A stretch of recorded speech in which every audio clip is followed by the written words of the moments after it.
సంఖ్యాకాండం 8వ అధ్యాయం 16 నుండి కొన్ని వచనాలు.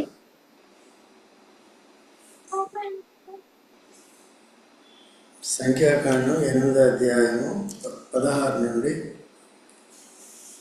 21వ వచనం వరకు కొన్ని వచనాలు. ఈ వచనాలు ధ్యానించుకుని ప్రార్థనలో వెళ్తాను. ఇశ్రాయేలులో వారు నా వశము చేయబడిన వారు తొలిసూరి అయిన ప్రతి వానికిని, అనగా ఇశ్రాయేలులో ప్రథమ సంతానం అంతటికి ప్రతిగా వారిని నేను తీసుకొని ఉన్నాను. ఇక్కడ గత వారంలో మనం చూసాం, యెహోవా సన్నిధికి లేవీయులను తోడుకొని వచ్చిన తర్వాత ఇశ్రాయేలు తమ చేతులను ఆ లేవీయుల మీద ఉంచవాలి.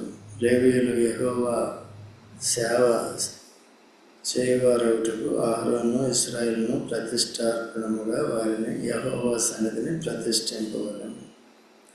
లేవీయులు ఆ కోడెల తలల మీద తమ చేతులు ఉంచిన తరువాత లేవీయుల నిమిత్తము ప్రాయశ్చిత్తము చేయనట్లు యెహోవాకు వాటిలో ఒకదాన్ని పాప పరిహారార్థ బలిగా, రెండవ దాన్ని దాన బలిగాను అర్పించాలని అహరోను ఎదుటను అతని కుమారుల ఎదుటను లేవీయులను నిలువబెట్టి యెహోవాకు ప్రతిష్టార్పణముగా వారిని అర్పించారు. ఇక్కడ లేవీయులు మాత్రమే దేవుని మందిరంలో, ప్రత్యక్ష గుడారంలో పవిత్రమైన సేవ చేయటానికి ప్రతిష్ఠింపబడ్డారు.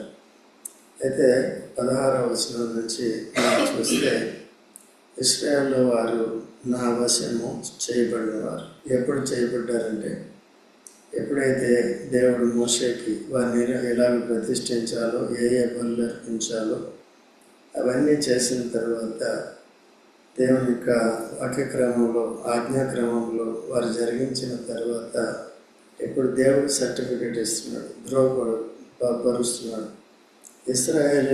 ఇశ్రాయేలీయులు వారు నా వశం చేయబడినారు. కాబట్టి ఈనాడు యేసుక్రీస్తు ప్రభువునందు విశ్వాసం ఉంచిన మనమంతా, యేసు రక్తం చేత కడగబడినమంతా మనం ఎవరండి? యాజకులు. యాజకులు కానీ మనం దేవుని వశంలోనికి రాం. ఎవరి వశంలో ఉంటాం? చెప్పవా? ఎవరి వశంలో ఉంటాం? మన వశంలో ఉంటాం కదండి. మీరు పర్లే వస్తున్నారు, వింటున్నారు, చేస్తున్నారు సంఘంతో కలిసి, మిగిలిన వాడికి స్పందనే లేదన్నమాట. సో అటువంటి వారు ఆత్మీయ జీవితంలో చాలా నష్టాన్ని తెచ్చుకుంటారు. యవనస్తులు కూడా మనం సిద్ధపరచాలి. సంఘం వారు కూడా ఈ చదువులని లేకపోతే ఇంకోటని కూడా చాలా బిజీగా ఉంటున్నారు. శరీర విషయాలు, ఆత్మీయ విషయాలు అర్థం కాని పరిస్థితుల్లో ఉంటున్నారు. అలా లేకుండా వారందరినీ కూడా మనం సిద్ధపరచాలి. వారి కొరకు మనం ప్రార్థన చేయాలి. మీ ఆధీనంలో ఉన్న వారిని మీరు ప్రభు వైపు తిప్పేవారుగా ఉండాలి. అది మీ బాధ్యత. కాబట్టి మనమందరం కూడా ఆ రీతిగా చేయాలి. నా వంతు నేను చేస్తున్నాను.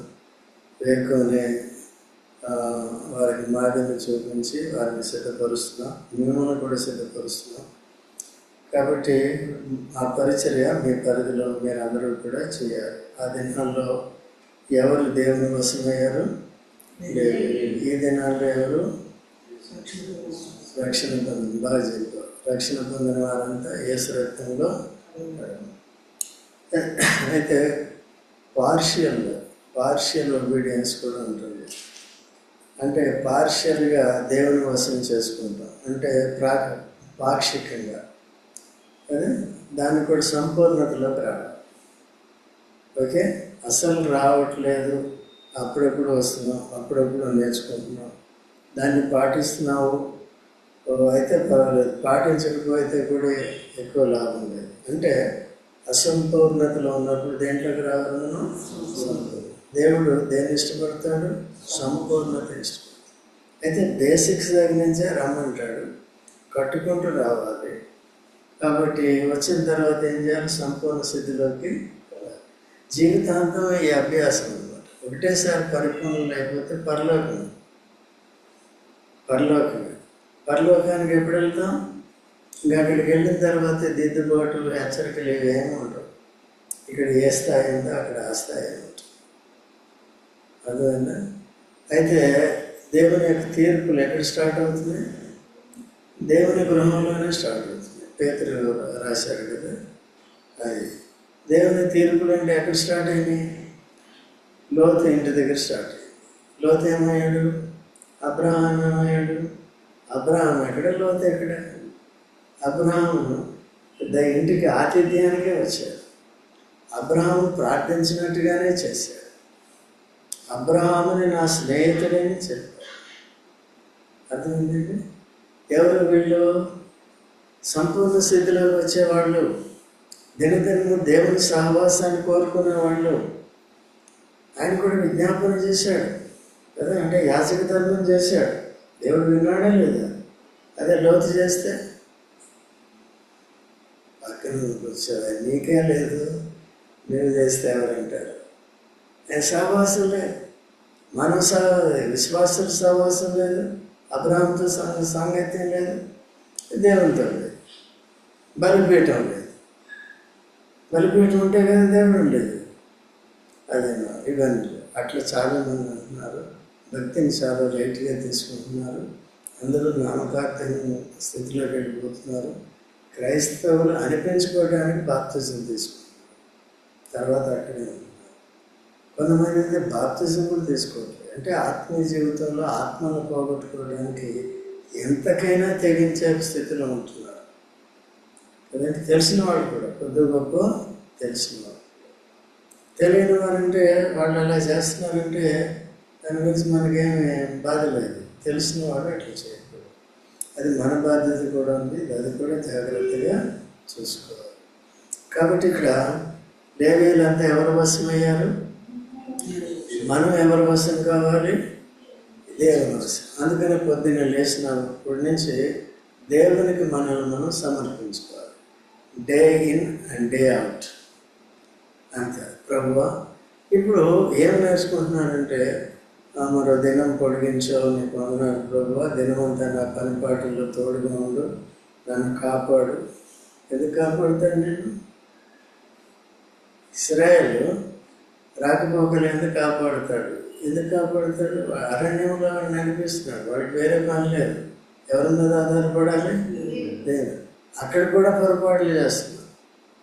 చేస్తే వాళ్ళంతా ఏమైపోయారు? నశించిపోయారు. అందుకని దేవుని ఇంటి దగ్గరే తీర్పు స్టార్ట్ అవుతుంది. అరణ్యంలోనే ఇశ్రాయేలును విడిచిపెట్టలేదు, లోతునే విడిచిపెట్టలేదు. తర్వాత ఈవెన్ అహరోను కుమారులను విడిచిపెట్టలేదు. అన్యాజ్ఞని తీసుకొచ్చినప్పుడు దేవుని ఇంట్లోనే ఏమైందండి? కాలిపోయారు కదా. అసలైన అగ్ని వచ్చి కాల్ చేసింది. ఎందుకు? వీళ్ళు అసలైన అగ్ని చేత ధూపం వేయలేడు. దేవుడు ప్రతిష్ఠించిన అగ్నితో వేయాలి. ఏదో తీసుకొచ్చిన నిప్పులు తీసుకొచ్చి వేసేసేది కాదు. ఇప్పుడు చూడండి, లేవీయులను ప్రతిష్ఠించాలంటే ఎంత ప్రాసెస్ ఉంది. ఆ ప్రాసెస్ అంతా ఎవరు జరిగించారు మన పక్షంగా? ఆ పాప పరిహారార్థకులు ఆయనే. మన ప్రతిష్టార్థ అర్పణ అంతా కూడా ఆయనే అర్పించుకుని మనల్ని ఇప్పుడు ఏం చేశాడండి?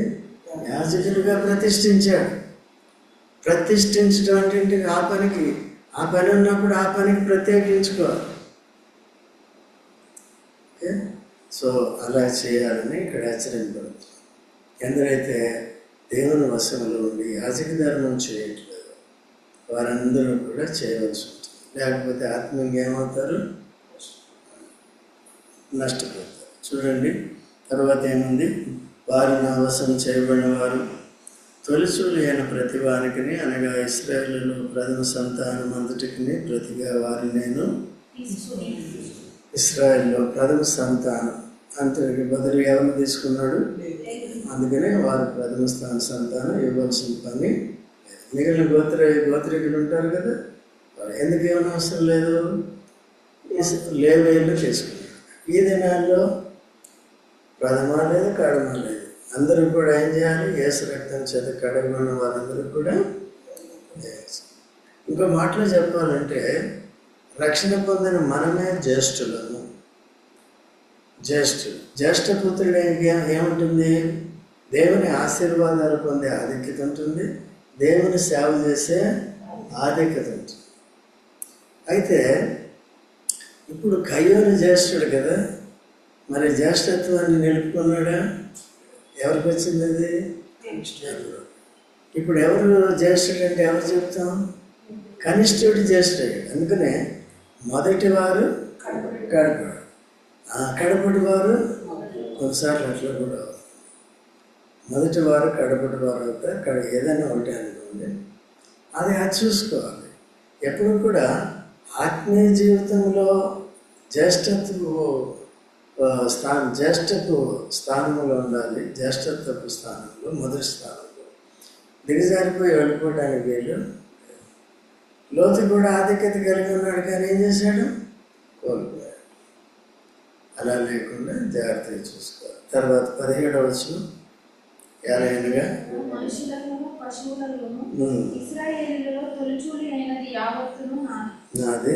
ఐగుప్తు దేశంలో తొలిచూలి అయిన ప్రతివానిని నేను సంహరించిన నాడు వారిని నా కొరకు ప్రతిష్ఠించుకోను. అన్నీ కూడా ఎవరండి? తొలిచూలి జంతువుల్లో కానీ అన్నిట్లో మనుషుల్లో ఎవరిదంటే అది నాది. నాది అంటే మనం ఏమంటాం? నీదేం కాదు నాది అంటాం కదండి. నాది అంటాం. అలా చేయకూడదు. ఏం చేయాలి? దేవుని మందిరానికి ఒట్టి చేతులతో రాకూడదు. అందుకని చెప్తాం, ఆన్లైన్లోనూ ఆఫ్లైన్లోనూ 10, 20 ఏంటి కొద్దిగా, ఇక నా గురించి కాదు, అట్లా సమర్పించుకోవాలి. కొంతమంది డబ్బుల దగ్గరికి వచ్చేటప్పటికి దేవుని దగ్గర పిసినారు లేదు. నువ్వు పిసినారు అయితే నీ కొరకు కూడా పిసినారు అవుతాడు దేవుడు. అట్లా ఉండకూడదు. ఓకేనా? అలా లేకుండా చేయాలి. తర్వాత ఇశ్రాయేలీయులలో తొలిచూలైన ప్రతివానికి మారుగా లేవీయులను తీసుకొని ఉన్నారు. ఏదమ్మా ఎన్నో అవసరం? ఇశ్రాయేలీయులలో తొలిచూలి అయిన ప్రతివానికి మారుగా లేవీయులు నేనేం చేశాను? తీసుకు. కాబట్టి లోకంలో నుండి మనల్ని ఏం చేశాడు? తీసుకు. ఓకే, మనం చేయాలి.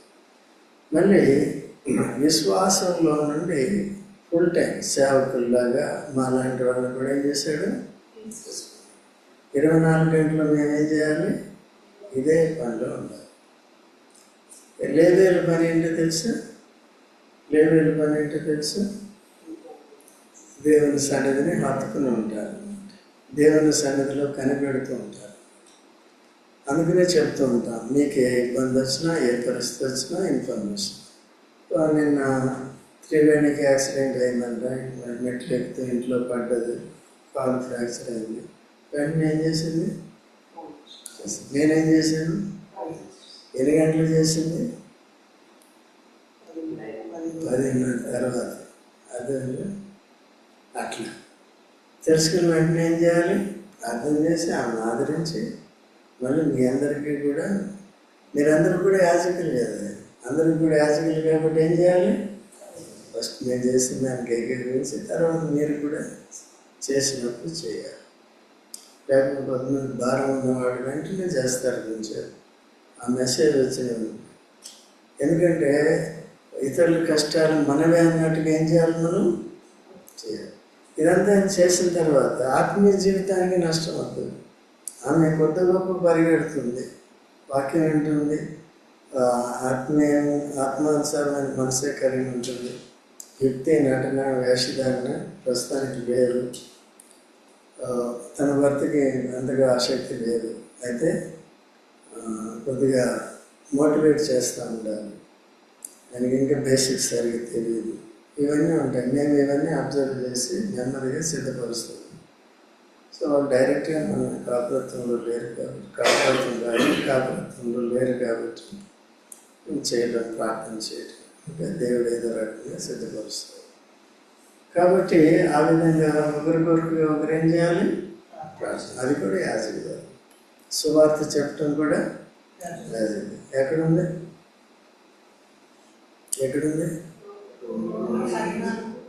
రోమ 15:16 గుర్తుపెట్టుకోండి.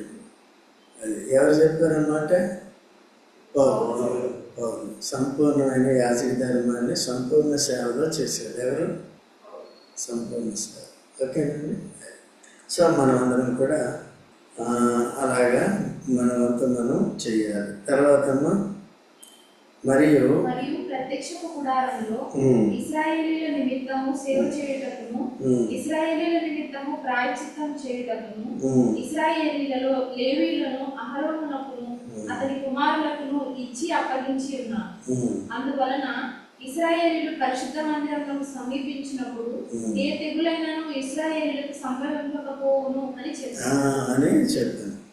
కాబట్టి ఏమైందాక ప్రత్యక్ష గుడారంలో ఇశ్రాయేలు నిమిత్తం సేవ చేయుటకు ఎవరున్నారు? ఇశ్రాయేలు నిమిత్తము ప్రాయశ్చిత్తం చేయుటకు ఇశ్రాయేలులో లేవీయులను అహరోనులను అతని కుమారులుగా అర్పించారు. కాబట్టి అలా చేయటం ద్వారా మిగిలిన వాడికి ఏం రాదంటే ఏ తెగులు రాదు. మరి తెగులు ఎందుకు వస్తున్నాయి? మనం చేయట్లేదు. ఎక్కడో దగ్గర సంకుచిత బుద్ధి కలిగించు. ఆత్మీయ విషయాలు, వాక్యమే కానీ సహవాసమే కానీ ఆరాధన చేసేటప్పుడు పరిశుద్ధంతో కలిసి ఆరాధన చేసే విషయంలో కానీ వచ్చే విషయంలో కానీ కొద్ది ఇచ్చే విషయంలో కానీ ఇవన్నీ కూడా వెనకని చేస్తాయి. చిన్న చిన్న విషయాలు. ఓకే అండి. సో అలా లేకుండా జాగ్రత్తగా ఉండాలి. తర్వాతను అప్పుడు మోషే అహరోనులను ఇశ్రాయేలీయుల సర్వ సమాజము యెహోవా లేవీయులను గురించి మోషేకు ఆజ్ఞాపించిన సమస్తమును బట్టి లేవీయుల చేసేది. ఇశ్రాయేలీయులు వారికి అట్లే చేసేది. మోషే అహరోనులు ఇశ్రాయేలు సర్వ సమాజము యెహోవా లేవీయులను గురించి మోషేకు ఆజ్ఞాపించిన సమస్తమును బట్టి లేవీయులు ఏం చేశారు? మోషే అహరోనులు చేశారు. ఇశ్రాయేలు అందరూ కూడా అట్లే. అదే ఐక్యత అంటే. అప్పుడు ఏం చేస్తాడు? దేవుడి కార్యాలు చేస్తాడు. ఐక్యత అనేది ఇంపార్టెంట్. సో అలా మనమంతా కూడా ఇప్పుడు ఏం కావాలి? మనం యాజకులమని లేక లేవీయులమని గుర్తించాలి. లేవీయులు ఎవరి వశంలో ఉండాలి? దేవుని వశంలో ఉండాలి. సో దేవుని టైం ఎవరికి ఇవ్వాలి? దేవునికి ఇవ్వాలి. ఓకేనా? ఇంకా టైం పాటిస్తే కూడా మంచిది. ముఖ్యంగా కొంతమంది ఇళ్లలోనే ఉంటారు కదా, వాళ్ళు త్వరగా సిద్ధపరచుకుని టైంకి రావటం మంచిది. వచ్చినప్పుడు కూడా కొంత సమయం ఓపెన్గా ప్రార్థన చేస్తాం. ఇప్పుడు మీరు రహస్యంగా ప్రార్థన చేస్తారు. ఎందుకంటే ఇప్పుడు ఆన్లైన్ కాబట్టి ఇక్కడైతే ఇక్కడ కూడా ఇద్దరిద్దరు ప్రార్థన చేస్తారు. ఆన్లైన్లో పరోక్షంగా మనకు తెలియదు. సో కాబట్టి అలా ముందు కూడా రావటం, కొంచెం ప్రార్థన చేసుకోవటం కూడా మంచిది. శ్రద్ధగా అంటే మనల్ని మనం సిద్ధపరచుకుంటాం అన్నమాట. అలా కొన్ని ఉద్యోగాలకు వెళ్ళారనుకోండి, వాళ్ళ గురించి మనం ఏం చేయడం, ఎక్సెప్షన్ అనేది ఉంది. ఓకేనండి. కాబట్టి ఏం చేయాలంటే మనల్ని ఎవరు వశం చేసుకోవాలి? మనల్ని తన వశం చేసుకోవడం అంటే అర్థం ఏంటి? మన స్వార్థం అనేది లేదు. స్వార్థం అనేది ఏ విషయంలో లేకుండా దేవుడు చెప్పిందంతా కూడా ఏం చేయాలి? చేయాలి. ఆ సామర్థ్యాన్ని కూడా ఎవరిస్తారు? దేవుడే మనకి. ఎప్పుడైతే ఆ మనసు మనకు ఉంటుందో అటువంటి సామర్థ్యం లేనప్పుడు చేయాలి.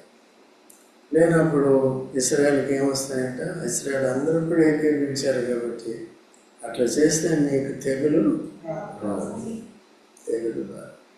అయితే ఇప్పుడు భౌతికమైన తెగులు కాకపోవచ్చు, కానీ భౌతికమైన తెగులు ఎందుకంటే దాన్ని దిద్దుబాటు చేసి పశ్చాత్తాపడి ఒప్పుకొని సరి చేసుకొని తిరిగి ఆత్మీయ జీవితంలోనికి వస్తారని శరీరంలో శిక్ష పొందుతారు.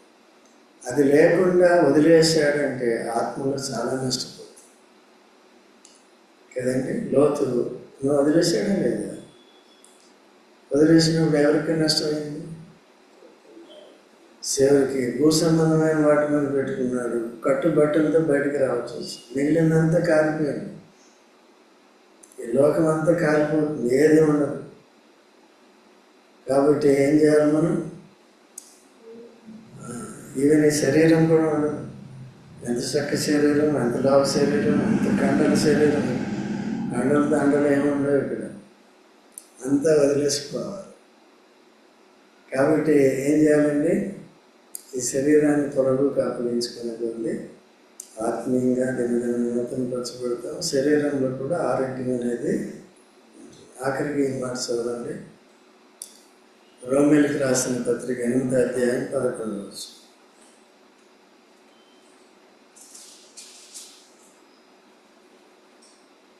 మృతులలో నుండి యేసును లేపిన వాని ఆత్మ మీలో నివసించిన ఎడల మృతులలో నుండి క్రీస్తు యేసును లేపిన వాడు చావునకు లోనైన మీ శరీరములను కూడా మీలో నివసించున్న తన ఆత్మ ద్వారా జీవింపజేయును. చూసారా? కాబట్టి ఇప్పుడు పరిశుద్ధాత్మ మనలో ఉండాలి, మనల్ని నడిపించాలంటే పరిశుద్ధాత్మను తొక్కిపెట్టకుండా ఆత్మ చేత నడిపింపబడాలి, అలాగే సిద్ధపరచుకోవాలి. కాబట్టి ఇంకో వచనం ఉందేమో కదా, 21వ వచనం చదవండి. లేవీయులు తమను పవిత్రపరచుకొని తమ బట్టలు ఉతుకుకొనిన తరువాత అహరోను యెహోవా సన్నిధిని ప్రతిష్ఠాపనముగా వారిని అర్పించెను. వారిని పవిత్రపరచుటకు అహరోను వారి నిమిత్తము ప్రాయశ్చిత్తము చేశారు. అంతా దేవుడు చెప్పినట్టే చేశారు. లేవీయులు ఏం చేశారంటే తాము పవిత్రపరచుకున్నారు. తమ బట్టలు ఏం చేశారు? అప్పుడు ఉతుక్కున్నారు. తర్వాత వారు అహరోను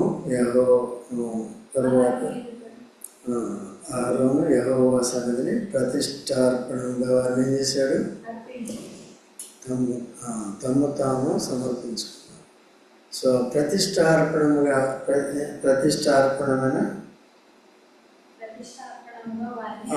ప్రతిష్టార్పణముగా వారిని అర్పించక ముందు వారు ఏం చేసుకున్నారు? పవిత్రం చేసుకున్నారు. ఎప్పుడు కూడా మనం ప్రార్థన చేసేటప్పుడు చేసినప్పటికీ కూడా ఎప్పుడు కూడా చూసుకోవాలి, మన పవిత్రత ఎలా ఉందో చూసుకోవాలి. ఎప్పటికప్పుడు ఏదైనా చరిత్రలకు వచ్చినా సేవ ప్రార్థన చేసే సమయంలో వద్దులే అంటుంది, అది కూడా తప్పే, అది కూడా పాపం, అది కూడా ఒప్పుకోవాలి. ఏది దేవుడి సన్నిధికి వద్దులే అంట, లేకపోతే దేనికో దేవుడికి కాకుండా దేనికో ఆ సమయం ఇచ్చేస్తాం, అది కూడా పాపం. సో ఈ దినాల్లో అట్లా కాకుండా ఎప్పుడు పవిత్రంగా ఉండాలి. ఎలాగ ఉండాలి, ఎందుకు ఉండాలి లేదు. ఎందుకు ఉండాలి? వీళ్ళు దేవుని సేవ చేయాలి కదా. ఎంత ప్రాసెస్ ఉంది, ఈ ప్రాసెస్ అంతా క్రీస్తులో అయిపోయింది కదా. అయితే మనం ఏం చేస్తున్నామంటే ప్రతిష్టార్పణంగా సమర్పించుకోవాలి. అంటే మీరు మీ అందరిని అనట్లేదండి, those are regular, they are good, okay. మిగిలిన వాళ్ళు అందరూ వచ్చేవాళ్ళంతా కూడా మంచిదే. ఇంకేమైనా కొద్దిగా లోపాలు ఉంటే, కొత్తలు ఉంటే వాటిని కూడా తీర్చుకొని సంపూర్ణతలోకి కొంతమంది అనారోగ్య పరిస్థితులు, ఆ ఇబ్బందులు ఉంటే వాటన్నిటిని కూడా సరిదిద్దుకోవాలి, ఓకేనా. సో మిగిలిన వారు కూడా సంఘాలన్నీ కూడా ప్రతిష్ఠించుకోవడం తగ్గిపోయింది. కాన్సెక్రేషన్ హ్యాస్ బికమ్ వెరీ లెస్. కాన్సెక్రేషన్ తగ్గిపోయింది. అంటే తను ప్రతిష్ఠించుకోవాలి, పునఃప్రతిష్ఠించుకోవాలి కదా. ఎప్పుడు కూడా దేవుడు ఏంటంటే సంపూర్ణమైన డివోషన్ని కోరుకుంటున్నాడు. సో అలాగే మనం ఉండేలాగా ఎప్పుడు కూడా వాక్యాన్ని గుర్తుపెట్టుకుందాం, అలా చేద్దాం. ఇతరుల కొరకు కూడా మనం ప్రార్థన చేద్దాం. ఇంకా మనకి ఈ వాక్యంలో చెప్పినట్టుగా కాక వారు చేశారు, మనం చేస్తున్నామా లేదా అనేది అప్పుడే దేవుని వశంలో మనం ఉండి దేవుని కొరకు ప్రతిష్ఠించుకుని సేవ చేయగలుగుతాం. ప్రార్థన చేసుకుందాం.